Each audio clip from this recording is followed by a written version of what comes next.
இவ்வளவு சீக்கிரம் விடிஞ்சிருச்சா? பகல்ல உன்கிட்ட பேச வந்தா வேலை இருக்குன்னு போயிடுற, ராத்திரியில கிட்ட வந்தா இப்படி தூங்குற. இனிமே நீ எப்படி தனியா தூங்குறேன்னு பாக்குறேன்.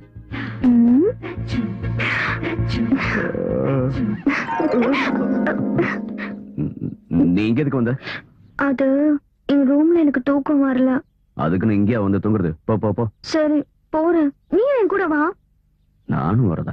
ஜமீன்தாரையா உன்ன எப்படி என்கிட்ட சரியா மாட்டதான் போறேன். பொண்ணு தொல்லை தாங்க முடியலையே. இனிமே இங்க இருந்தா சரி வராது, கிளம்ப வேண்டியது.